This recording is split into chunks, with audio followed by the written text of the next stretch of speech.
We are live right now on the sports. We are live on the Worldwide Sports Radio Network. Carco Launch for the sports hit list by the fans and for the fans. Thank you for joining us and spending your afternoon with us on the Worldwide Sports Radio Network. The NBA panel is back. Special shout out to the NFL team for holding us down all winter during the wintertime, but they are on hiatus. They're going to Cancun. They're going fishing. NBA is here. Coach, welcome back, sir. It's been a while, man. How you been?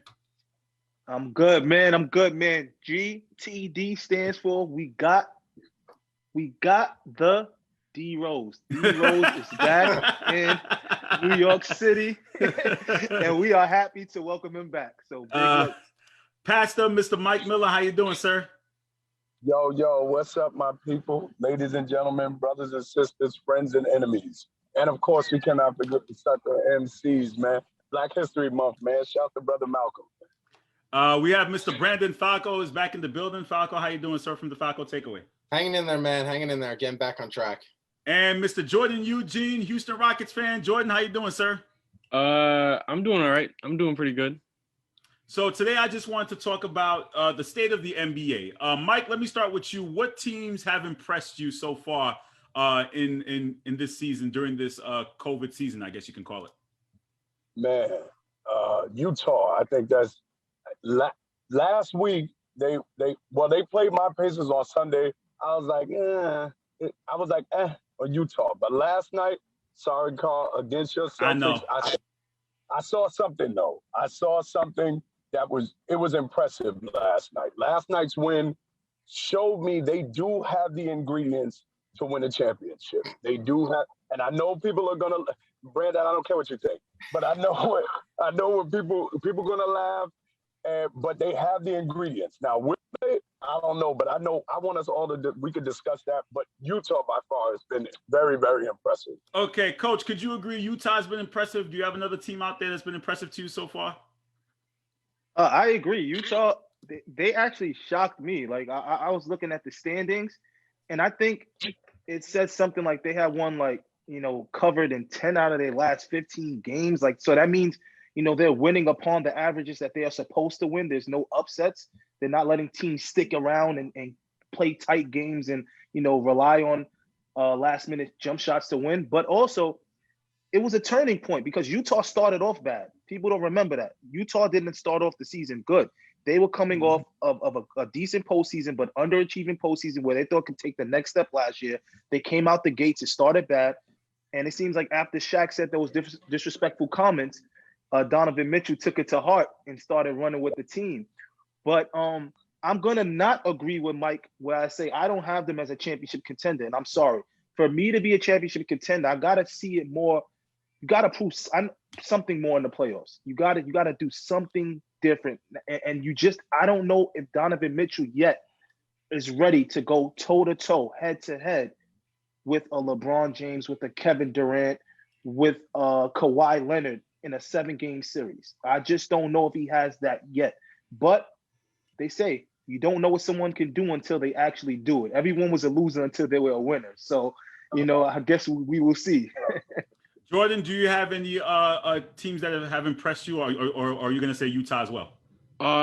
Utah has, but I think Golden State, really is like such a sleeper. Even though the other night against San Antonio, I don't know what Draymond was on with that shot. I think Golden State, surprised me. I didn't even expect them to be top 10, and here they are technically in the top 8, with a winning record. So, okay. Falco, do you have any teams that have been impressed you so far?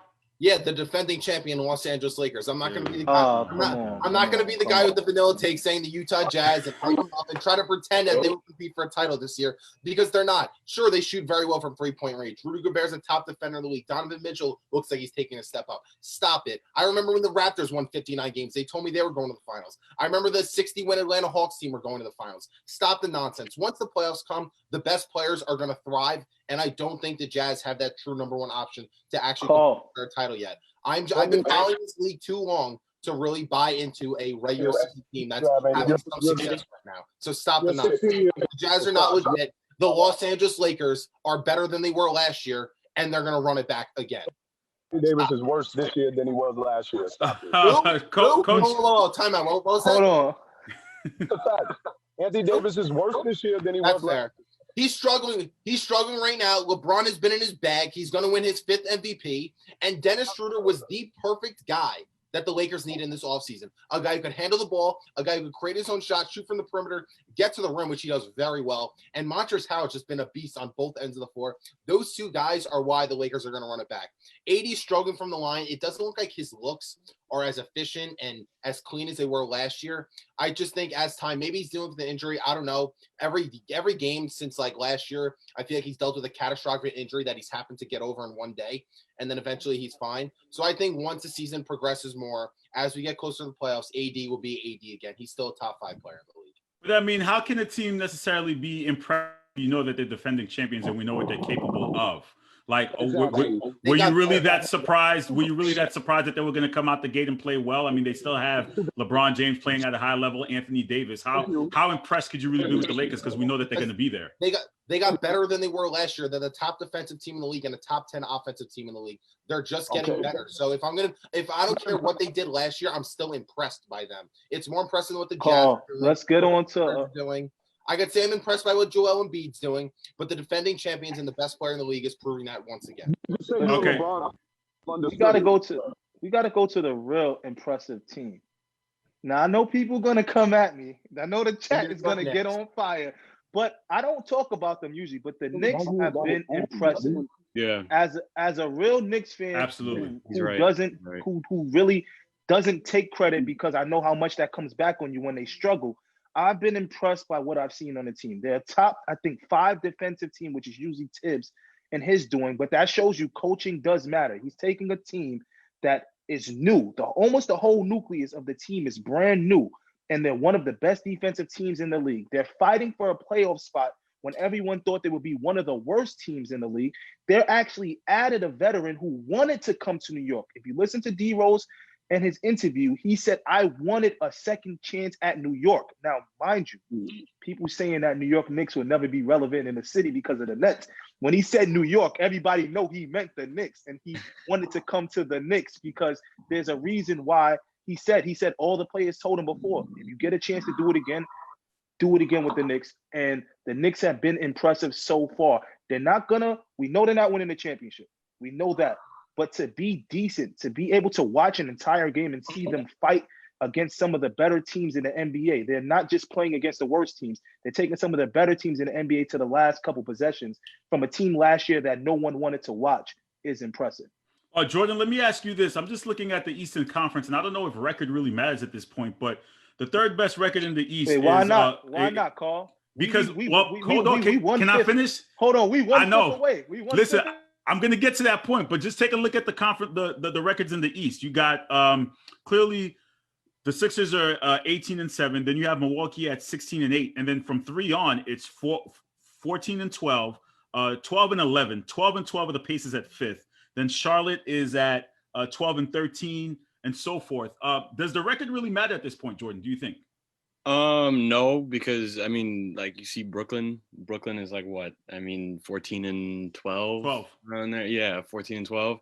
I mean, Brooklyn is still my pick to win the East. They're still my pick to make it that far and go to the championship and actually win the championship.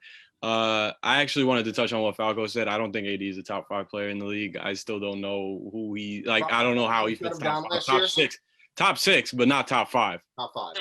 Top 6, not top 5. He's not 6, so he's 5. I can name 5 players better than I can name 5 players off dome. Off dome, James Harden's better. No, he's not. James Harden's not better than Anthony. James Harden's better. Giannis is better. KD is better. Yeah, right. I agree with everything. Steph is better. Steph is better. Harden is just not better than him. And then, honestly, I think Embiid's better as well. No, he's not. I think Embiid's better than Anthony Davis. That's debatable. That's clearly debatable. Listen, Carl, we're not going to say. Oh, go ahead, Mike. Because you're on delay. My fault, Mike. If we keeping it 100, if we keeping it at 1,000, Anthony Davis has the same numbers as Domantas Sabonis right now.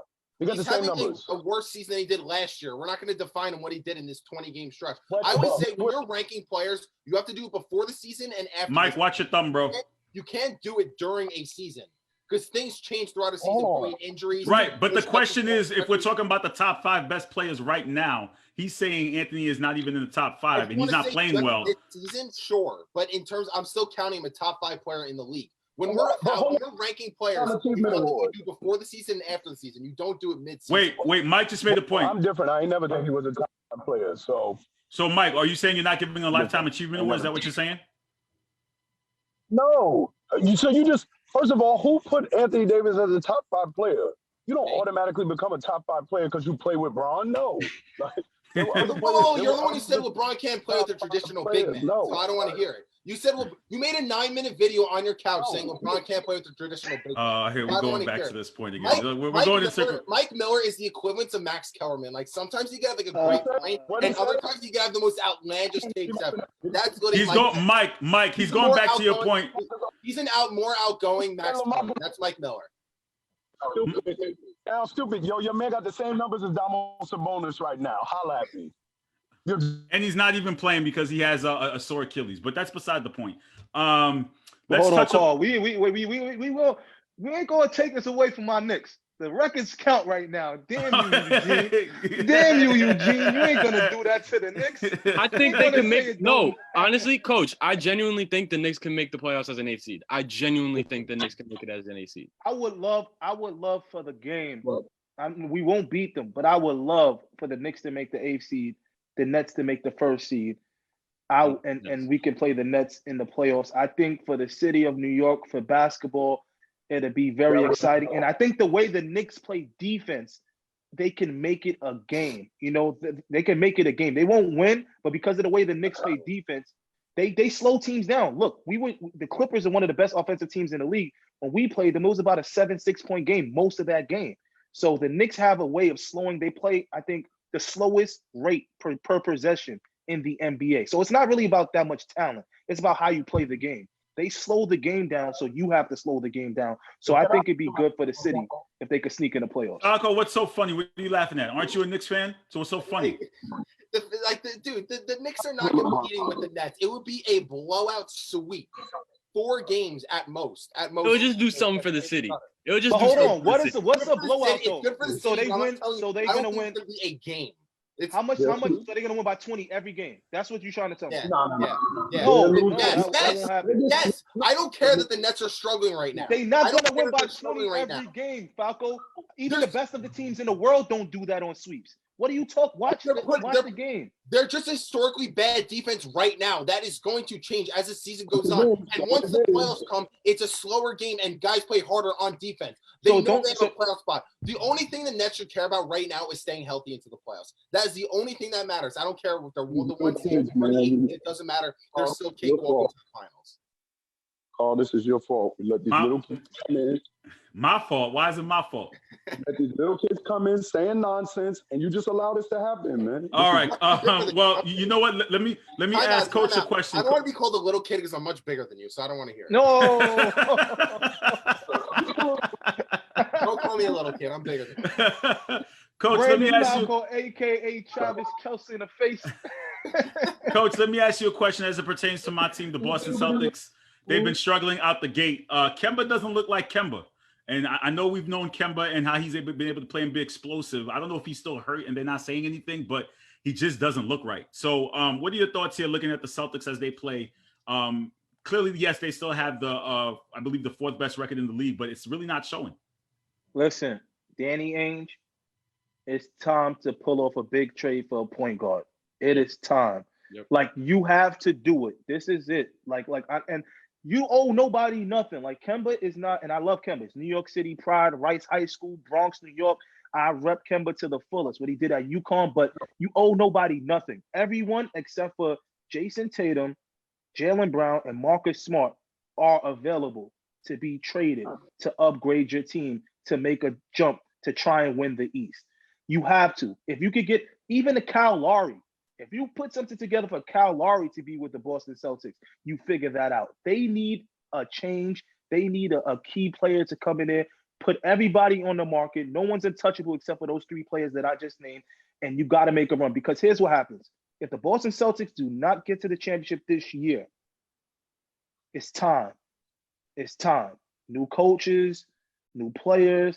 It is time. New GM. Why is that the end? The new GM, I understand, but why a new coach? They're talent. For talent, they're not projected to win to win the It's Eastern a Conference. new coach. Why is it always a new coach? Listen, I don't once you think they have get the talent to win this year. They've made the Eastern Conference Finals 3 out of the last 4 years with What Brad other Stevens and coach not do been you able to do get to this the with? finals. Last, Like, what other? last this is year what was we the only one where talent for talent, I guess you could say, like. this is what we gotta get to it. With no other coach in the NBA, every other coach who makes it to somewhere and stays there for 3 or 4 years, they're writing on the wall. Like, Always. Name another coach it hasn't happened to. It's just like I didn't think they had the cats to really get to the Mike finals. D'Antoni, Besides last year. Did the Houston Rockets have the talent to win the finals when Mike D'Antoni was having all that pressure on him to get to the finals? No. 2018?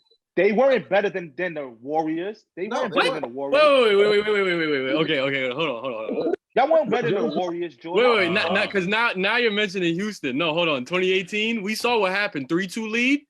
Yeah, they're not better. No. Eugene, hear me out, Eugene. That's what I meant to Brandon earlier. A good team can win a series against another good team depending on how the matchups go.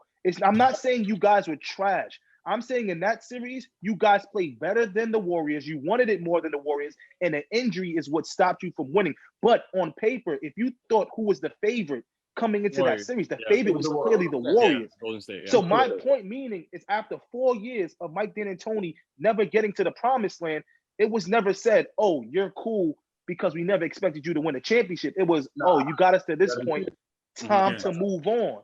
Right. Same with Brad Stevens. You got us to this point. You can't get over the hump. Time to move on. We did it in Oklahoma City. It's time to do it. So, Mike, is there a trade? I like the trade for Karl Anthony Towns to Boston. Can the Celtics pull off a trade that could possibly get them over the Nets or over the hump, or it's just a lost cause? Yo, I think that's a perfect trade because I think the problem you've had exists the problem you guys have is the problem the Warriors had that nobody could actually exploit. You guys suck on in terms of rebounding, in terms of in the paint. There's no defensive presence. There's nothing. Rudy Gobert was getting whatever he wanted on pick and rolls, everything, because your paint presence is horrible and your perimeter guys are not good enough to offset that. The Warriors, when they had the weakness in the paint, you couldn't exploit that because their perimeter was 10 times better than your paint presence that you had. Karl Anthony Towns literally solves the problem. He solves the problem. Oh, even Andre Drummond name who's floating out and, Cleveland talking about getting rid of him or something like that. Andre Drummond would fit y'all because you have a rebounder and somebody that's good. You just need somebody in the paint. Your perimeter is set. We got to remember, Kemba just came back last week. So he hasn't been healthy. And thanks a lot, Kemba, for cooking the Warriors and stuff, because I had a feeling. I was like, yo, Kemba gonna cook Steph because he sees Steph coming, he gonna cook him. I knew he was gonna play good, but Kemba's working his way back. But like Max said, and Carl, we've been talking about this for years, Brad Stevens is cute when you working with a Baylor type of team with a Butler team where nobody expects you to do anything, but you got talent and you can't do it. So it may be a time to move that seat. If you still can't make it happen, it may be time, but I hate blaming coaches. I think players always got to step their game up. Oh, and Marcus Smart is hurt too. So. Mike, I agree. I'm not blaming Brad Stevens, but I always talk about we got to keep the same energy. Billy Donovan, OKC, Tom Thibodeau, Chicago Bulls, Brad Stevens for the Boston Celtics. There comes a time where after 5 or 6 years, if you don't make the leap, it just falls on the people who are at the top. That's just how it works. College basketball, NFL, it happens in every sport. But Brad Stevens, and I think he's an excellent X and O's coach. He's an excellent coach, period. But it just comes a time when you start to see the golden boys of different sports. They're the anomalies. And I think Brad Stevens is one of the anomalies. I don't think he gets fired. I think he survives. But the fact that we're not hearing any noise around it makes my point more clear. He's an anomaly to what we usually do to coaches in different professional arenas. Overall thoughts of watching the Nets play together. And I know there have been rumblings, and every single time they play together, the big three, it seems like Jordan they're on the watch. Everyone watches everyone hangs on every single little thing that the Nets do. So does it really matter now, or are we waiting till the postseason, Jordan? Relax. Stop. I asked Jordan. I'm gonna get to you. I said Jordan. I'll get to you, Falco. Just wait a second, bro. I'll get to you. Go ahead, Jordan. Just like Brandon said, I mean, yeah, it's really like 30 games and you're already like overreacting. 26 games actually. You're already overreacting. I mean, at this point, like, just relax. Give Harden some time, give KD some time, give Kyrie some time. Rome wasn't built in a day. So, I mean, you know, once we get to the later part of the season and once we get to the postseason, and then Harden doesn't really need to take control of the team anymore and do this and that, and Kyrie, he could leave it to Kyrie and KD to really show up. Nets are going to the championship. Falco, you agree? I could tell you agree. 100%. The Nets have nothing to worry about. They are just fine. It's good. Like, each of these three guys just need to find their role, what is going to work best for them. They're still putting up points every single night. And their main problem is, obviously, we all know it's defense. They're like historically like the worst team ever or something. Mm-hmm. I think that's just a coaching adjustment, which Steve Nash is his first year coaching. I just think it's something he's got to figure out. I think the guys got to figure out their roles and know what works best for them, which over time that will happen. Like Jordan said, Rome was not built in a day. I did not expect him to come out and just run the tables in the 72-game regular season and be the number one seed in the East. I just said once they get there, then they will cakewalk through every single team in the Eastern Conference, and they will make the finals in 15 games or less. It's all going to take some time, but once the chips are on the line and games matter, the defense is going to get tighter, the games are going to slow down more, and you have two guys that I probably would trust with the ball in their hands late in the game, almost over anyone in the league right now, to create their own shot and get you a clutch bucket, which is Kyrie Irving and a Kevin Durant. There's no other two guys to create your own shot in an ISO situation when you need a bucket. The Nets have two of those guys. So I think James Harden needs to play more of that point guard role, which he is. His points per game, which I said before the season, got to drop about 10 points a game, which I believe is at 24 a game. He's leading the league in assists, which I like that. Kyrie's got to be used as a weapon, and KD's got to be the alpha male of that team. And as they figure out how to play together, they're going to be better. They will be just fine. I've been following this league too long to overreact to a slow start, which I predicted before this season. Mike, are you concerned about the Nets' lack of defensive intensity right now, or can they just switch it on? Because that's what we like to say as fans is like, oh, a good team will turn it up when they need to. Are you concerned, or is it something that you're not worried about? No, I'm not concerned at all. And an interesting stat that I think most people have heard and know, they're 7-11 against bad teams. They're 7-1 against teams over 500. They beat Utah, Denver, Clippers, Bucks, 76ers. Celtics beat the Lakers because they ain't play them yet. So, no, I'm not. And so the thing about defense, and a lot of people are doing this stupid thing where we're making defense and offense 1-to-1. It's not 1-to-1. Like, the name of the game is to put the ball in the basket. You got to get timely stops. You don't have to be the Detroit Pistons of 2005. No team has to be that. It's great if you have both, but if you had to pick one that you need less of, you need less defense and more offense. They just have to get their defense okay-ish. That's how great this offense, since they've been together, is the greatest offense in NBA history statistically. They just have to get okay defense. They're not like other teams where you got to get like at least a top 5. No, they can be a top 10. They can even be a top 15. Everybody points to a team that won a championship that was out of the top 10. The 2001 Lakers, which to me, I have 3 teams that are greatest teams of all time. 96 Bulls, 2001 Lakers, 17 Warriors. That 2001 Lakers team was not a great defensive team. I think the stat was they were ranked 22nd, but they ran through the Western Conference and then they ran through the championship and beat AI's team. This next but team, here's the difference though. AI's team is not the defending champion Lakers though, Mike. That's a difference. That Lakers team does not have this kind of firepower. They have Kobe and Shaq. This team has 3 guys like that. So it's a different kind of – that Lakers team wasn't this kind of offense. This offense right here is so historic. That Nets team just has to be decent defensively. And again, I know they're not going to get a bunch of people. They got 3 they're getting 1 big man, but they got 2 other spots. They could throw a guy in there. They don't need a great – Andre Robinson's a name that's been floating. They could get 1 or 2 good defenders. KD plays great defense. They will be absolutely fine. Ain't no team in the East going to beat them in a 7-game series. Coach, do you agree with the rest of the panel? You as the player, how important is getting your defensive prowess going? A lot of championship teams we've seen, they play defense during the season. They don't just wait till the postseason to turn it on. So does it make sense for them to do that or no? I mean, it depends on if you're a Nets fan, what do you want this year? Like, if you're looking to just probably make the finals, yeah, sure, you're fine. But I don't think that's what they're here to do. They're here to win the finals. They're trying to win it this year. This is not, even with Miami Heat and LeBron, I gave them more of a cushion, even though LeBron's LeBron. I don't care what anybody says. I gave the Heat, when LeBron got down there, more of a cushion because that Miami Heat team had a lot of younger players, not a lot of vets. You know, they had Mario Chalmers was the starting point guard. You had Udonis Haslem. You had, they had to get the Ray Allen his first year. It was a lot of moving pieces. Eric Spoelstra.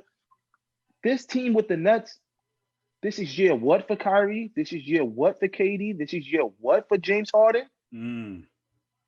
KD already has 2 championships. James Harden has finals MVPs. Kyrie has championships.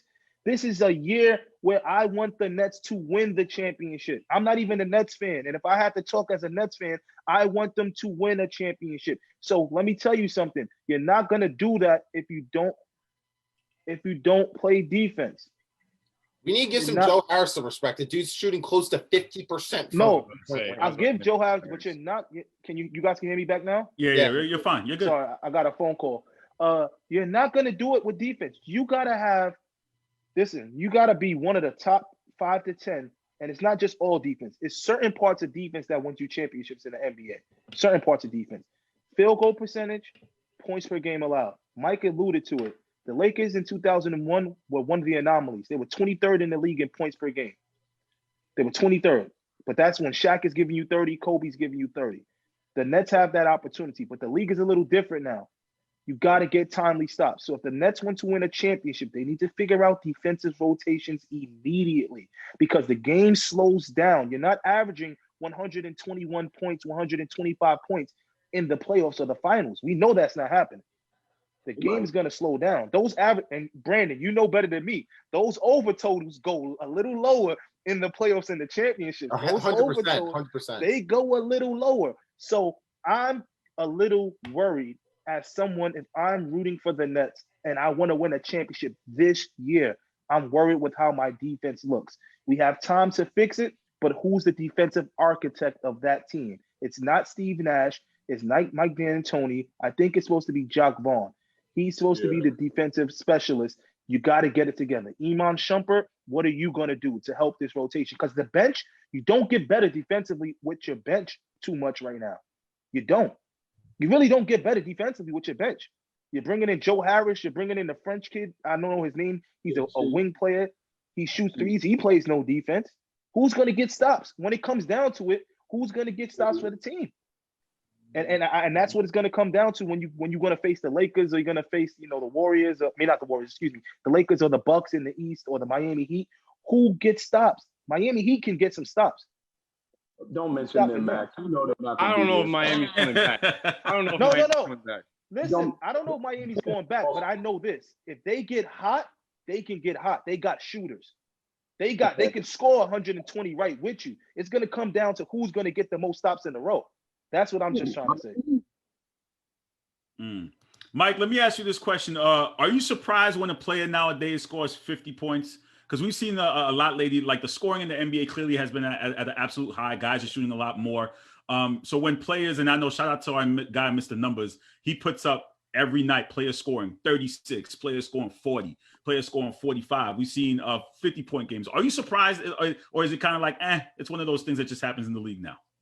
And you never should somebody scoring 50 points. If you actually seen it happen, Matt could probably tell you because he's probably someone that scored 50 before. I don't care where you at. Scoring 50 is difficult to do. Scoring 30 is difficult to do in a rec league, let alone scoring 50 in the NBA. I don't care who does it. That's hit my YouTube.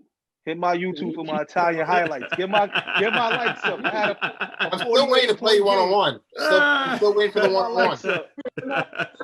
Too young. You have to earn your right to challenge him, okay? You got to get some credit. You got to get some credentials first. Stop it, okay? But 50 points is 50 points. I don't care who's doing it. I don't care how many people are doing it. That's great to see, especially when you're watching the game and seeing how, because the way Steph scored 57 on the Mavs was different than the way Bradley Beal scored 60 or the way Trae Young. Everybody's scoring in different ways. This is beautiful. That's why the NBA made the rules the way they did, so that we can see this type of scoring outburst. So it's phenomenal. I love it. But I do want to talk about Utah real quick for us. Well, after you get to everybody else, I want to talk about Utah. Well, you know what?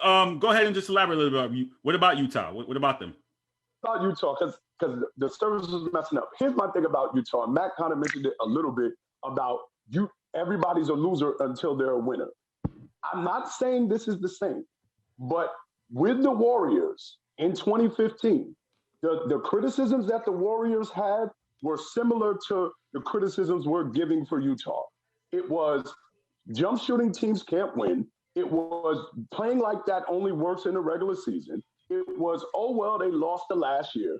And then they got into the playoffs and they ran through the playoffs. Now, of course, they had some 6-game series here and there. Then they won the championship. And then everyone said, well, that only happened because Kyrie and Kevin Love wasn't there. Then the next regular season, they broke the record, ran through the league again. So what I'm saying about Utah is they do have all of the ingredients. People forget that before super teams is making us forget how teams normally work. How teams normally work is you draft your franchise player, then you build around him, and he will elevate your team. That is what Utah did.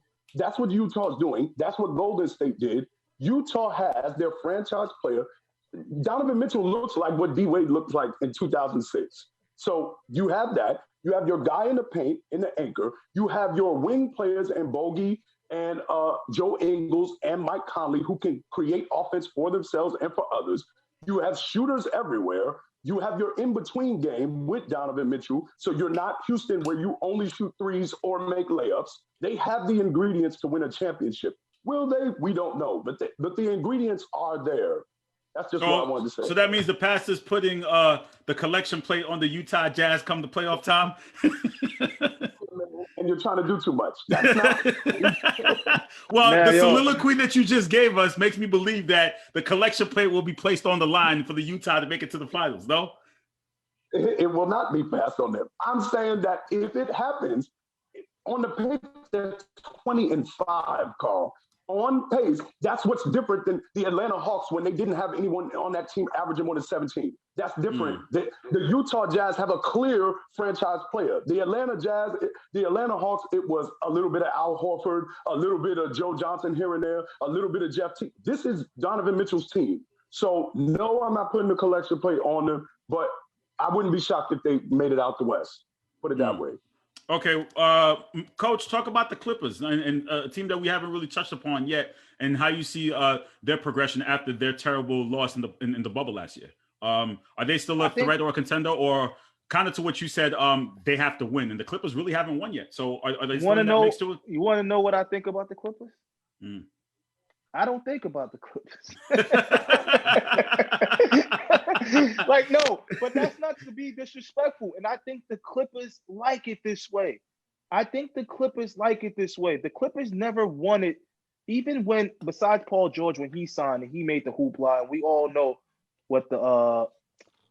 what he did. And, you know, players like Kawhi, he never wanted that attention. He didn't want it to be about the battle for LA. He's never been that type of player. In Toronto. No, wrong. Hold on. Wait, time out. Before I didn't cut you off real quick. What was Kawhi's commercial opening day last year? I don't care what a commercial is. Listen, he wanted it. And embraced it. Brandon, no. Yes. Listen. That's one commercial. That's marketing. Do you think for 1 second that Kawhi Leonard went in there with that marketing plan and said, "Hey, I want to be branded the king of LA. Let's put me on a New Balance commercial." No. That's marketing. No. That's marketing. Come on, man. Kawhi himself? No. That's commercial. What was the purpose of that commercial? Come on, be honest. Here's the difference. No. That's marketing. His team. He has a contractual obligation. Don't do that. What was the purpose of that commercial? What was the purpose of that money? to make money. Oh my God! Don't do no. He had a Terminator commercial. You could say that was for money. The one for the King of LA with his crown keychain, that was not for marketing. We know exactly what that was. That was to take a shot at LeBron, Raymond James. Everyone knows it. You cannot watch that and not think of the real reason why they It's did called. it. Do you know? Do you know? Let me ask you a question. Do you know what Ray Jarvis and I do on a daily basis? Do you not think that LeBron knew about it? Yeah, like, do you not know it's called booking? Like, that's what we do. Like, stop it. They book it because LeBron probably was behind the scenes during that commercial shoot, and he's laughing at it. Like, come on. He knew it. They knew what they were doing, man. Stop it. Come on, man. But you can't take it. To finish my point, I think the Clippers like where they are right now. They got to get people healthy. Paul George, before his little foot injury, he was starting to play better, but nobody cares about Paul George in the regular season. We care about Paul George in the playoffs. The Clippers do not want to be in the topic of conversation every week. They would like to just play basketball, get to the playoffs, and have less energy on them. I don't care what no one says. Last year, that bubble was different. I've talked to NBA players who said, you have no idea how great my body felt, not traveling, not leaving at 3 a.m., not getting on a flight and landing at 5 a.m., to be able to go back to my room and just sleep and wake up. He said, this season, you're not going to see that. So some of those teams that were great last year aren't going to be as great. And we're seeing it. The Dallas Mavericks struggle. Miami Heat. We're seeing the Miami Heat struggle with injuries. With injuries, you can't get the same treatment on a bus or a plane that you can get if you're going right back to the sports medicine department in Disney. So it's a lot of moving pieces that are changing some of these players, and people are having to adjust. I think the Clippers are exactly where they want to be. Under the radar, they might make a move, get another player to help push that team to another level, and they just want to get in the playoffs in that 3-4 home court advantage for the first round and see what happens after that. There's no pressure on them this year. Like, honestly, there's no pressure. The pressure's on the Nets. Took all that pressure from them. The Lakers got the pressure because they got LeBron, and now the Nets got all the pressure. Giannis has more pressure than the Clippers. The Clippers, people not even talking about them right now. They're under the radar. Yeah. People still gonna put I want to see what Giannis is gonna do before I worry about what the Clippers are gonna do. Like, he's still the reigning MVP. He's still the reigning MVP who's never been to a championship. I gotta see if he stayed and took the money thinking that they're gonna win. So I want to see what they're doing more than I worry about the Clippers. Jordan, do you agree about the Clippers? Are they flying under the radar right now and just worried about getting to the playoffs? 100%. To be honest with you, I think last year was like, again, I agree that it was also for marketing for the most part. I mean, it's just so then it intensifies because everybody assumed that the Western Conference Finals was most likely going to be Clippers-Lakers. But obviously the Nuggets ended that. But ultimately, the Clippers right now are just quiet. They're just playing basketball. They're just doing what they got to do. And then, I mean, I don't think they'll make it to the Western Conference Finals again. Personally, I don't think they would. But, just Clippers are just playing basketball right now and staying under the radar. One last quick question. Let me serve it to Mike. Mike, do you think what's going on with Dallas? Having Luka, and we thought that they would have a breakout year, and they seem to not be having it. So what are your thoughts quickly on Dallas? Last year, a lot of cat for Dallas. yeah. What are your thoughts on Dallas? Yeah, shouts out to my bro Banks, man. We've been talking about it too. His Dallas Mavericks, man. They wait, Mike. Sorry. We need Dallas to lose. We got your pick, bro. I'm rooting for you to lose. I watch more Dallas Maverick game than I watch Knicks games. We need you to lose. I need the Dallas Mavericks. But I think it's a bunch of layers to why they're losing.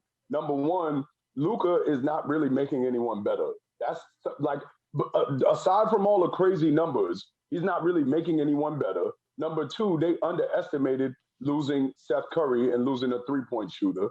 3, KP, we got to stop saying KP can be something. We keep just talking about potential, but he's hurt all the time, and he doesn't play great. They gave up 147 to the Warriors last week because the Warriors didn't have a single person over 6'7". KP was shooting threes. He just not like that, bro. Mike, who won who won? And I'm not just saying this because I know it's a lot of Knicks today, but who won that trade now? The Knicks or Dallas? Who won that trade now? Go ahead, Mac. Mac, they say talk your shit, Mac. Nah, because, I stay quiet. Hold on. The Knicks lost that trade because the idea was to create cap space for Kevin Durant and Kyrie. No. That wasn't the idea. The idea was to get better. We wasn't just going after KD and that's it. That wasn't just it. That was the purpose of the trade. The Knicks. Who won the trade? Who's playing better as a team right now? Who has better options for the future? Who's picks? Emmanuel Quickly was a part of that trade. He's looking like he could be a bona fide starter in a year and a half. Let's be honest. The Knicks won that trade. The Knicks lost that trade on June 30th, 2019, or July 1st, 2019. Stop. Lord. Stop the cat. Okay. Stop the cat. Okay. One last topic Stop I want the to cat. touch to you guys before I go. Coach, the Dallas Mavericks and the national anthem. The Dallas Mavericks decided that they were not going to. They haven't played the national anthem all season long, and they said that they weren't going to continue to play it. But then now the NBA released a statement saying that every team must continue to play the national anthem. What are your thoughts here with that? Listen, we know what it is. Nobody even knew the anthem wasn't being played at the Dallas game. Nope. This is the whole point about the anthem. Listen, it's all brainwashing.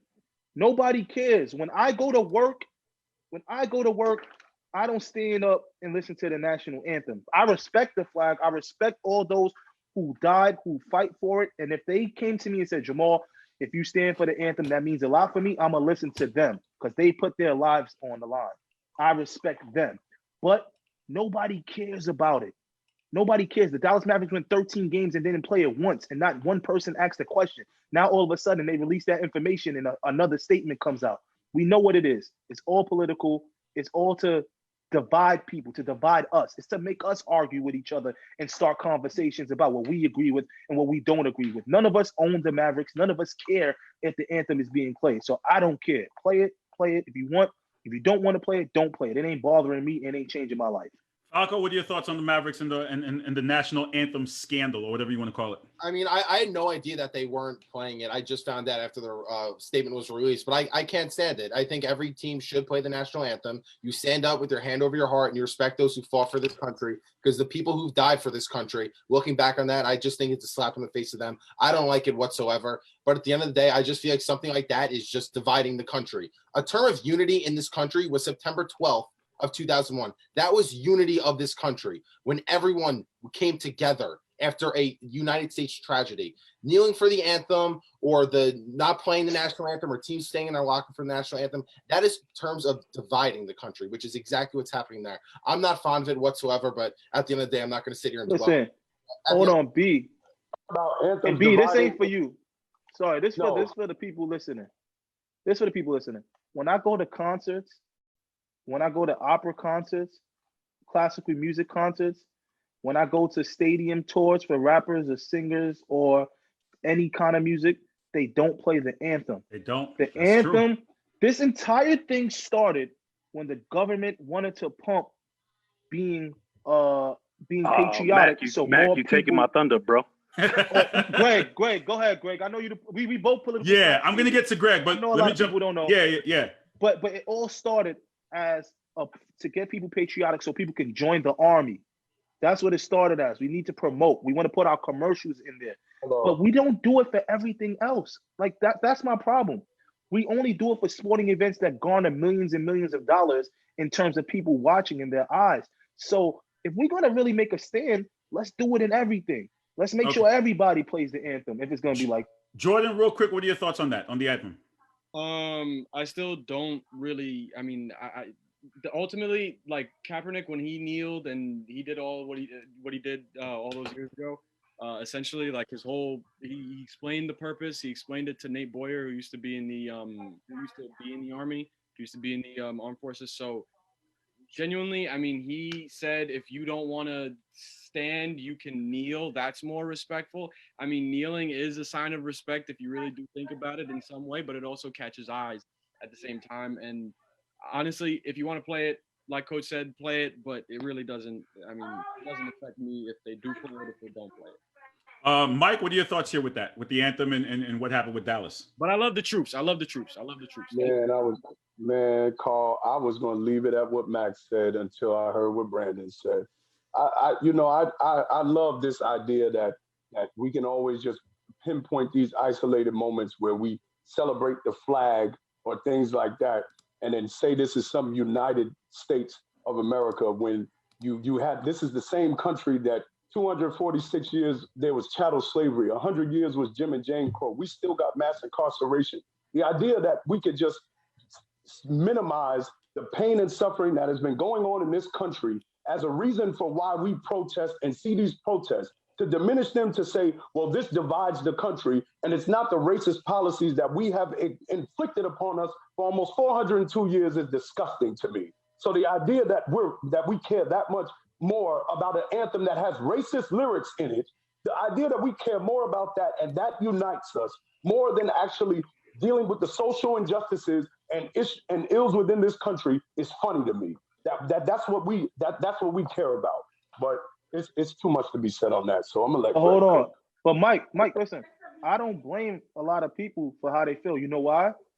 Because it takes a while for people to really understand and really learn and really hear other people's ideologies and viewpoints, to see the pain and to really understand why people do things. So I think there's a lot of people out there who still just think it was about kneeling and still think it was about disrespecting and really don't understand and take the time to be taught or to really educate themselves on the different issues. Mac, I think a lot of people don't still misunderstand. I think a lot of people understand exactly what it is and don't care. I think they understand their position. It's what they're protesting. It's choose their position. That's the cop out. The cop out is, well, I really didn't know that they're protesting for slavery, or protesting for police brutality, even though Cap said it. Or I really don't know why they're protesting. I'm confused. No, I get you on that, Mike. But I say it like this: if you were born and raised, in as a Muslim, from the time you were born, right? Oh. By the time you become 24 years old, if I try to talk to you about Christianity, it's going to be tough. It's going to be very difficult because you've been indoctrinated. You've been taught something. You've seen only something from the time you were born to you were 24 years old. So that's what I mean. I think a lot of people on the surface may think they understand, but they don't actually, because there's a certain way you're brought up and live. And there's a certain way you see things differently. So it takes time for you to see things in different ways on different levels. So I'm not saying that people would just say, oh, the easy way out. Oh, we don't know what's going on. Or we didn't notice. No, they know what's going on, but they don't truly understand because they got 20, 30, 15 years of being brought up one way. Okay, so let me get to Coach. Sorry to cut you off. I know Greg wanted to touch upon the Dallas Mavericks before we let the NBA team go. Greg, what are your thoughts here on the national anthem and what's going on with that? So I think Mac touched on a bit of what I was going to say, and Mike Miller, appreciate your stance as well, but I'm gonna go in a little bit different direction. I think what happens here is people have to take a step back and realize not everybody looks at the anthem the same way, and in order for that to happen, we have to understand why the anthem prominence. And it was, like Max said, and I'm going to put a time frame to it. It was played a little bit in World War I. There was some controversy over making Yankee Doodle Dandy the anthem as opposed to this. However, they felt this had more, like fire and brimstone and could bring emotions out of people. So during World War II, this is when it really started to ramp up. Now, why this time frame matters is because when troops came back from World War II, there was a particular group of people excluded from the GI Bill, right? That would be Black soldiers that fought in the war that were not able to get no student loans, no home loans, none of that. And it even hit home here in New York.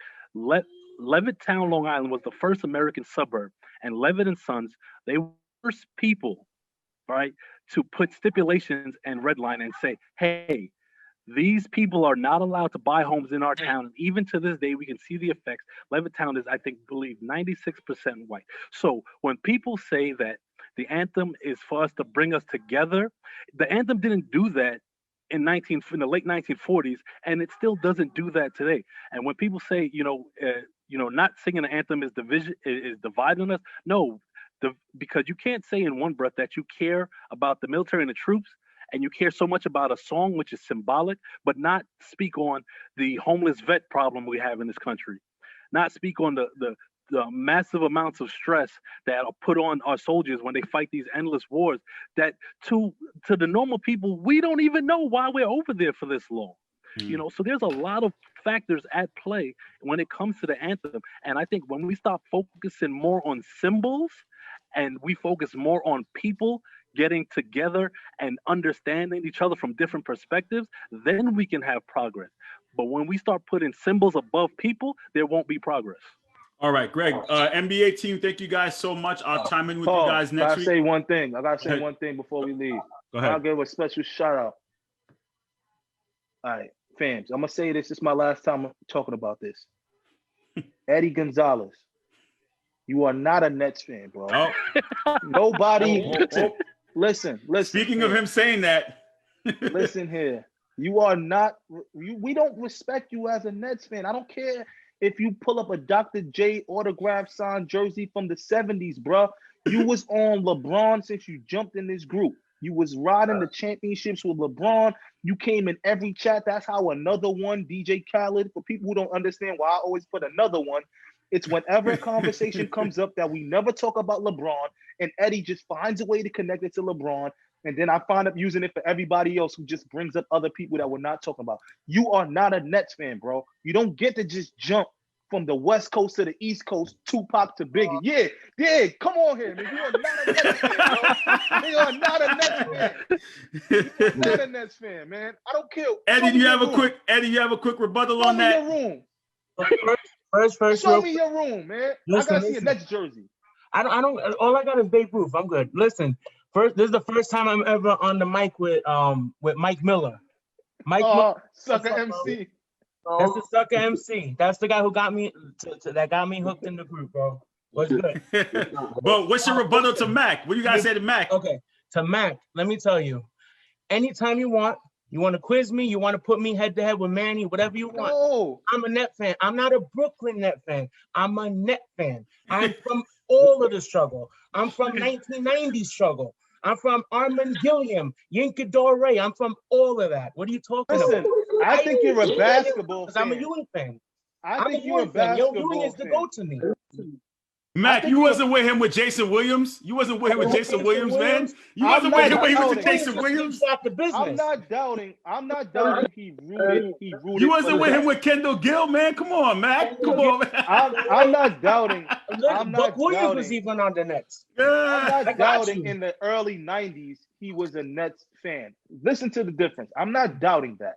Because there's a lot of people that when their team are good, they were fans. So like I knew a lot of Utah Jazz fans in the 90s. I saw a lot of Stockton jerseys of people in New York City who may have liked Stockton in the 90s. But once the Jazz got trash, all of a sudden they were picking different teams. That's what Edward, because it says Edward. You're not Eddie right now. You're Edward.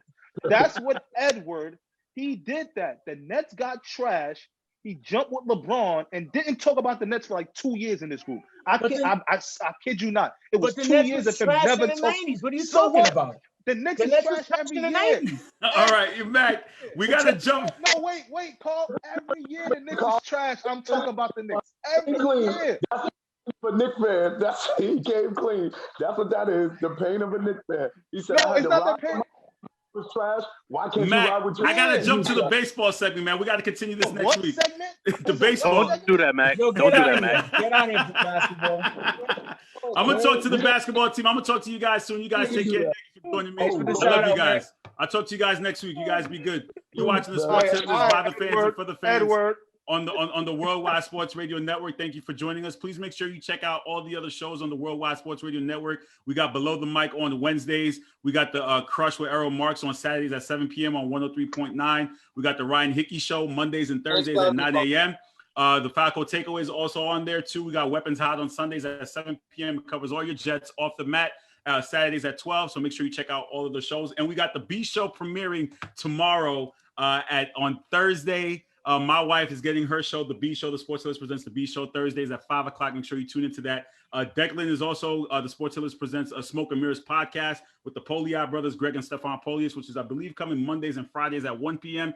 Make sure you check that out. Gentlemen, Manny Chef is in the building. Hold on. Shout out to you for memorizing that call. That was dope. I try, man. I try. That's the media, man. That's what I do. Manny the hardest Schefter, working here. Manny Schefter, how you doing, sir? I'm doing all right, gentlemen. I'm almost done with work. Finally, 2 more minutes. Don't get yourself in trouble, man. Don't get yourself in trouble streaming at work, brother. I'm not. Hey, nah. I'm technically I'm clocked out. I already clocked out already. So Eddie, how you doing, sir? Listen, I didn't know that roasting was coming, brother. Listen, I'm gonna be honest with you. That was actually good. I appreciate you bringing me in. First time on the mic with Mike Miller. That's my guy right there. You guys, Greg was already here from the previous segment. Declan, how you doing, sir? Pretty good. Thanks for having me. I'm glad that nobody came on the mic today as drunk as Tom Brady was at the parade. It's tough to start this segment with some sad news. Pedro Gomes passed away. Pedro Gomes, longtime ESPN reporter covering baseball. Gomez, excuse me. Pedro Gomez. Manny, what are your thoughts here, man? It's sad. I actually did a little bit of research, and I actually realized that from 2003, which he started working for ESPN, he has covered a lot of controversial things throughout baseball history with ESPN. But even before that, he was part of the Oakland A's organization when they had Ricky Henderson, Jose Canseco, Mark McGwire. He was there during the steroid era for 3 years with Barry Bonds, following him. He was there when the Bartman Bull was caught and Moises Alou went crazy. And then the Marlins ended up winning and going to the World Series and beating the Yankees. You know, he's done a lot for baseball. And from what I've known, based on nobody really had any issues with him. Everybody had a lot of respect for him, especially athletes. And he asked the very tough questions. Like, imagine yourself as a reporter going to the after the finals is decided, like the game is over, the champions are crowned, and you go to the losing team's locker room and ask all the hard questions to these players who are demoralized and defeated. Like, he did that, and these players still answered the questions and gave him a lot of respect. So it's a huge blow to baseball. Greg, what are your thoughts here, man? I mean, you know how in the NBA you guys have like certain announcers or personalities that like resonate with you. I know for you, you really enjoyed Mike Breen, right? Yeah. And some people in football may enjoy Joe Buck in football, even though I think he stinks. Joe Buck is the great. Let's not talk about that. We already know this. But Gomez was that type of figure in baseball where when it came to reporting, it was Peter Gammon, Pedro Gomez. Yeah.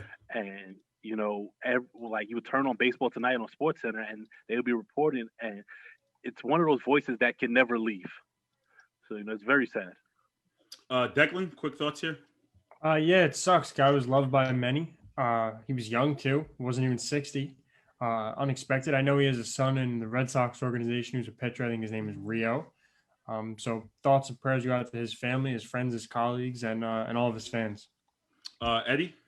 I was actually trying to do some research because it's very sad. I'm trying to see what people thought about him. And what a lot of them said was that while he was covering the baseball, he was covering the stories that his life was a story and how his family came from Cuba. His mother was pregnant. They sent him here from Cuba. He was born here. They left his father over there. They drew a map for him to get to his father. He looked like he lived a pretty hectic life coming from a pretty hectic environment. So, he was a blessing to baseball. He represented baseball as well as anybody. He's respected very highly, like a Roberto Clemente, Rest in peace. And thoughts and prayers out to him and his family. It seems like every day or every other week we're losing someone, a prominent sports figure or someone that we know. So on behalf of the Sports Hitless family and even the Worldwide Sports Radio Network family, we wish his family all the best during this tough time. Moving along to baseball, a couple of days away, spring training. You guys excited, or you guys kind of? And now we just got word that the fans are coming back. I'm not too pleased about that, and I'm going to be very vocal that I need to go back to school before fans can go back to stadiums. I'm sorry, and if anyone doesn't like what I have to say, too bad. That's how I feel about it. I know some of you guys are excited about going to sporting events, but I think it's a travesty that we could open up stadiums and have 10%. Or how many people in stadiums, but kids are still using Zoom and still don't have the proper resources to get a proper education. But guys, what do you guys take on baseball coming back soon and actually having fans this year? Manny? I'm hyped, but you and me have spoken, especially through the group chat and stuff. And shout out to every single teacher out there. You know, trying to educate these kids through a computer screen, especially with like 20 to like 40 kids at one time for one class to like learn this stuff. It's a struggle.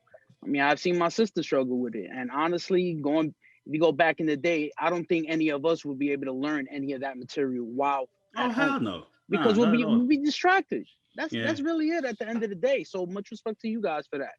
You know, I mean, as a fan, I'm definitely hyped. I'm definitely looking to getting tickets to go. But I think why wait till now to do it? They could have done this before. Just New York in general. New York could have done this earlier, just like a lot of the other states that have allowed it. But again, like you said, the resources and stuff, we need to focus on things that are more important. Yes, but at the end of the day, it's all about money. That's what it really comes down to. So, Greg, I know you wanted to discuss MLB's new rules on COVID testing. What are your thoughts here with that? And could you explain to the fans briefly what new rules they have in place? So there's a couple things. It seems like there's something new coming out every day. Now players have to wear I believe it was a contact tracing device. Yeah, contact tracing device. I don't know how that's going to work, if it's going to be lightweight, how it's going to affect movement. MLB is acting like a crazy girlfriend right now. Isn't it like a ring? I'm not sure what it is. I thought it was a ring. Some of my doctors in my hospital have a ring. It's for COVID tracing. But does that affect pitchers? Like, how is that going to work? You know what I mean? Because even a ring on your glove hand could sometimes not be comfortable. Mm-hmm. But the other thing that was confusing is they said within 5 days, they have to, make sure they're tested and all that. But then spring training starts in less than 5 days. So it's very confusing on, the parameters they're putting out. And I don't know how it's going to affect each and every organization. I feel like they should have done this well before the week before spring training. Well, I mean, that's because they couldn't get anything together with money, and there was disagreements that were pretty petty. Didn't last year the Miami Marlins, majority of their players had COVID? They missed a bunch of games. Yeah. Eddie, do you think these new rules will work and stop the spread and stop and get contact tracing? We see the NBA right now struggling with that. They don't even know what contact tracing is. Will this work with baseball? I don't know, because the problem is that every state has their own COVID guidelines. Yeah. Some states are more open than others. So if you're telling me a team like the Atlanta Braves, a team like the Florida Marlins or whatnot, yeah, they're probably going to still have Miami Marlins, sir. Miami Marlins. A team like in California, like there's a lot of teams. Like in New York, it might be a little bit different. We have a little bit more COVID restriction. But to be honest with you, I don't know how much is going to work until most people get on board. That's what it is. I know that they're assuming that it's going to work because people are getting vaccinated. A lot of people are getting vaccinated. Hopefully that helps. I don't know. All right, Greg, I know you wanted to touch upon the universal DH designated hitter debate. Is it a debate? What's the issue here? It's absolutely a debate because you have. I think baseball might have the most stubborn fan base of any sport. I don't know about that. I could debate for basketball because bro. They changed the All-Star game to a draft. Baseball got y'all beat. You should see some of the stuff I read, man. It's cringeworthy. But the universe. So me as someone who's been a baseball manager, who's have managed games where pitchers hit, like there's a certain nostalgia about being able to manage a game differently when it comes to having a pitcher hit. However, is it good for baseball in terms of drawing in fans and trying to grow the game? No, it's not. You remember that saying, chicks did the long ball back in the 90s? The commercial with Greg Maddux and Tom Glavine. Yeah, it's the truth. People want to see offense. It's the same in the NBA, same as in baseball. People want to see offense. Pitchers don't bring offense. I think their collective batting average was under 200. So that doesn't help. And you also give a hitter another spot in the lineup, so it helps. All right, Eddie, what are your thoughts here? Yeah, to be honest with you, they should do a universal DH because the simple fact is, an American League team couldn't let the pitcher hit. If they want the pitcher to hit, they can leave the pitcher in, but then the pitcher's going to hit the remainder of the game, right? Let it be. I don't think that is right to, for an American League player, a pitcher, to go and do something that they don't do, they're gonna get hurt. Remember Chin Ming Wang? Remember Chin Ming Wang in Houston? Oh, my dad was so Ruined his pissed. I was career. 5 years old. That was the first time But I that ever ruined his career. anger. He was a potential Cy Young winner almost every year. He wasn't going to be the Cy Young, hold on, but he was slow close. your horses. That might be a He little. was in the Cy top Young? 5. He was in the top 5 of pitchers in most of the years. And he rounded. He went. I think he touched Third. home plate, third base. Yeah, and He was rounding third, and he like did something. he tore twisted his ankle. his thing up. His career was never the same. So And you know what, Eddie? You know what the score of that game was? What's up? They were up 13-0. I don't know how I remember that. It's I a know shame exactly for what you're people- talking about. Yeah, for pitchers to get hurt to do that, when they're really gonna either be there bunting, taking pitches and just looking, like what does it do? Just put a universal DH. Declan, what are your thoughts here with the DH situation? As somebody who pitched, I'm not ready for that. But in terms of the game, yeah, it'll be better. But I do think that I don't like the expanded playoffs. Greg and I disagree on that. But the 7-inning double headers, I love. I think that's actually. Can you great. let the guy get to his questions, man? We got a whole rundown.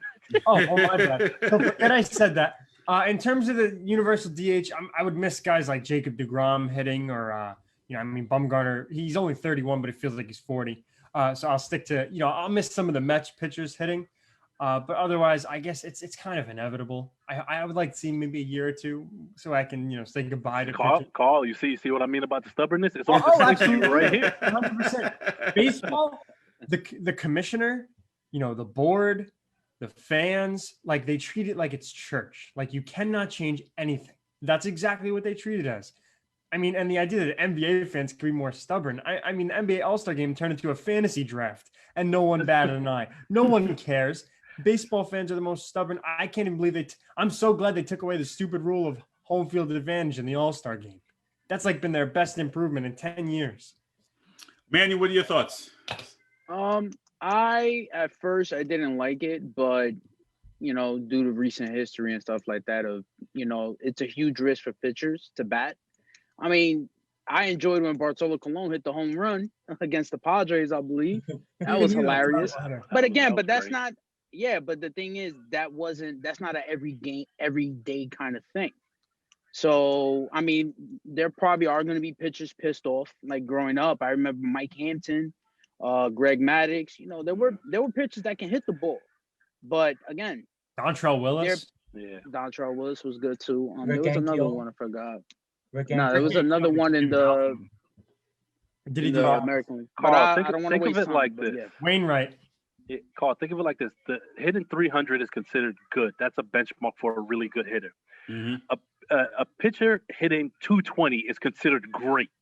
Just to give you an idea of how bad they are. And 3 home runs all year. It's For phenomenal. sure. And my last question here we have is the potential for the 7th inning doubleheaders and the impact it will have on the game. How much of an impact will it have, Eddie? I think it has a impact with the relief pitchers. It's kind of hard to bring in, or you're going to wear these arms down if you're in 2 tight games on a 7-inning doubleheader. You're not going to want to reuse your bullpen guy. So I think that it's going to take a big toll on the relief pitching. I'm not such a fan of the starting on second base thing. I don't know if that's part of the same question, but the starting on second base thing, I don't like that at all. I know it's I don't like to rush the game. I don't think that baseball is a game that needs to be rushed. If it needs to be rushed, then don't watch. That's it. More Greg, what are your thoughts on here? display, by the way. Just throwing that out there. You're gonna start calling people out for being stubborn now? That's your new play? Absolutely. All right. So Declan may agree because he's probably done this himself. In New York City, when you play in certain leagues, some of the leagues, they play 2 7-inning doubleheaders. And some of those games are the most intense, fun games you'll play because the lack of those 2 later innings changes the entire game. So if a team scores 2 runs in the second inning, that's a big deal, right? And it puts more pressure. And to Eddie's point about the runner, about pitchers, I actually think this helps pitchers because now starters can go longer. Relievers won't be as stressed because they don't have to pitch so many innings. And you carry a staff of 12 or 13 guys and you have 5 starters, and the rest relief pitchers, you can really mix and match your guys in those 2 games for an inning or 2. So if a starter gives you 5 innings, that's a great game for him. And with the runner on second base, and shout out to Tom Kenny. He said, pitchers are going to start throwing underhand. And this speaks back to the stubbornness of the sport and the stubbornness of the fans. What a runner on second base does is adds to the intensity. People keep saying how baseball is boring. You put a runner on second base to start the top half of an inning. Every single pitch matters, because if you go 3-0, now you have 2 guys on base and you don't know what the offense is going to do. They could bunt the guy over. It could be second and third, less than 1 out, and all the pressure's on the defense. But then on the flip side of that, the home team has a chance to do the same thing. And that's the intensity that's been missing. And playoff baseball kind of added to that intensity with the, the added games. But we don't have that, in these extra inning games where sometimes we're seeing, 14, 15 innings, and it's just like, all right, I want to go to sleep now. And I'm talking for the casual fan, not like a baseball person like me who can watch that. I'm talking for the casual fan. This would draw them in more so than anything ever has. Before I let you guys go, I want to touch upon something real quick that somebody mentioned about Joe Buck. And I need to talk about Joe Buck is trash. Real quick, because everyone seems to throw it out there that they don't like Joe Buck and he's trash and he's this and he's that. I personally don't have a problem with Joe Buck. And I listen to a lot of these announcers. I've listened to him do baseball games. I've listened to him do football games. And, we have Mike Breen, Kevin Harlan. They do backs and forth between games. So what's the issue with Joe Buck? What's the problem? Is this Joe Buck as a football announcer? He's cool. I don't really have no problem with him. But Joe Buck as a baseball announcer, next to Joe Morgan, is one of the worst people I've ever heard calling a baseball game. The inaccuracies, the pit, it's just this. He's all over the place, and it's really frustrating as somebody who knows the game to listen to him call a game like he knows what he's talking about when he really doesn't. Oh, you didn't give a shout out to Michael Kay. Michael Kay's not bad either. But my fans don't really like him. Michael Kay's very good. Michael Kay is very good. Michael Kay is better on his show than he is in the booth. His show is really good, but he's good in the booth too. I'll give him both. Good as my favorite Joe Buck moment was the All-Star game. It was Derek Jeter's last All-Star game, and he's in the locker room of the American League, and he's talking and stuff, and Jeter literally tells him, "Stop, we're preparing for the game." Pretty much he just said, "F you, get out, we don't like you. We're trying to focus on this All-Star game." All right, that was like a joke for the promo. Oh, it was great though. I loved it. Because I would do the same thing. Joe Buck can catch the hand, right? There we go. Joe Buck, sometimes I feel like he announces keep it up with the gnome jokes. Keep it up. Keep it up. He announces these big moments like he's at a funeral. Or I don't know. Sometimes there's just no enthusiasm. I don't even have a huge problem with him. But you'll even see the Super Bowl, when Plaxico Burress catches the touchdown. I mean, I think he hates New York. That could be it. But he's just Plaxico Burress, touchdown, Giants lead. There's 35 seconds left. You can tell there's an enthusiasm in his voice. Everyone has their own moniker. His voice raises a little bit, though, whenever there's a nice play. You're biased because you like the passes. God! That's what he sounds like. I am a little bit biased for the media guys because to do a play-by-play game, it's not an easy task. No. And I know that I know that a lot of them that are not great. Trust me. The analyst guys, fine. You could crash on the analyst guys, but I think in terms of the play-by-play, the guys are called. They're players. Alex Rodriguez is a better play-by-play guy than Joe Buck. Alex Rodriguez does play-by-play. He does color. Yeah. He does color. He doesn't do play-by-play. Oh, that's true. Yeah, he can't do play-by-play is when you're calling the game, when you're calling every single play of the game. He can't do Jim Nance, Joe Buck. Yeah, Joe Buck. You have Kevin Harlan does it. Who else? Marv Albert's son. Al Michaels. Al Michaels. Those are guys. And I think again, Ian Eagle. Maybe because Joe Buck got it passed down from his dad, which is why maybe he gets a little bit more hate than other people. But I don't have a problem with Joe Buck. I don't mind it. I don't know. Maybe it's just me. Can we go back to the 7-inning thing? Real quick. Go ahead before we go. Yeah. All right. Because I know Manny and I wanted to touch upon it. Yeah. I didn't even get my take. I know. I agree with what a lot of Greg was saying about 7-inning games are so intense. Also, and then the second base thing quickly, but 7-inning games, from a fan standpoint, like Greg said, trying to draw in fans and more revenue, if that's what we're going for. in the sport. Like you're bringing in like the third inning is more interesting now if it's a 7-inning game. But to go against Greg's point of, this helps relievers, it might not, because if it's a 3-run game in the third inning, you might see a starter get pulled. We're also now getting talks that pitching rotations we're going to have to see 6 guys. A lot of teams are going to use 6-man rotations as a result of these doubleheaders because it's taxing on the starters and the bullpen to do 2 doubleheaders on a Saturday. If they do regular scheduled or if they do it just for postponement purposes, regardless, teams are going to have to think of having 2 longmen or a 6-man in the rotation, which I think that's fine. That's good for baseball. More jobs, more pitching. That's great. As far as the guy on second, the runner on second base goes, I don't really love it that much, but this year it's a must. And during COVID and everything, we cannot have 15-inning games, 16-inning games, 17, 18-inning games. It can't happen. So it's a necessity to have the runner on second base, whether you like it or not. Manny.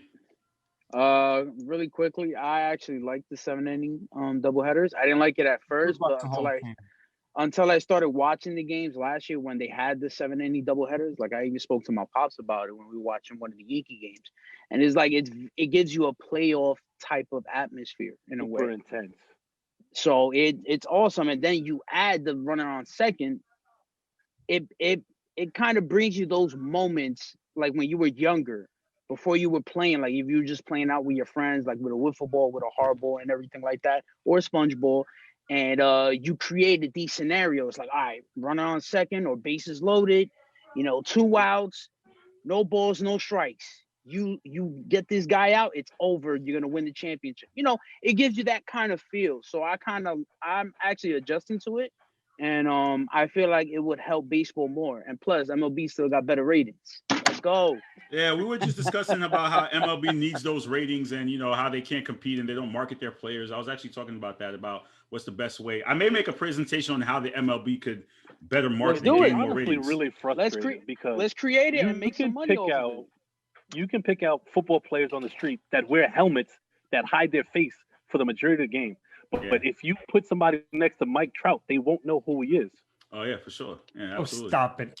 I will recognize Mike Trout from a mile away. Declan, but you don't count. You don't count. You don't count. Best player in baseball is in my hood. Unbelievable. Declan, they're talking about regular casual fans, people that don't watch baseball, you think don't know. Jay Lex knows what Mike Trout looks like? Yeah. No, he only knows what Scottie Pippen looks like. That's the problem. Guys, thank you for joining me here on the Sports Hit List by the fans and for the fans. Please make sure you check out all of Sports Hit List content. Also, Worldwide Sports Radio Network content. You can download their app. You can check out their website for all the latest things. Again, please make sure you check out the B Show. I know Declan is a special guest on that show tomorrow at 5 o'clock. Featuring the Misses, the B Show, the Sports Hit List presents at 5 o'clock tomorrow live on the Worldwide Sports Radio Network.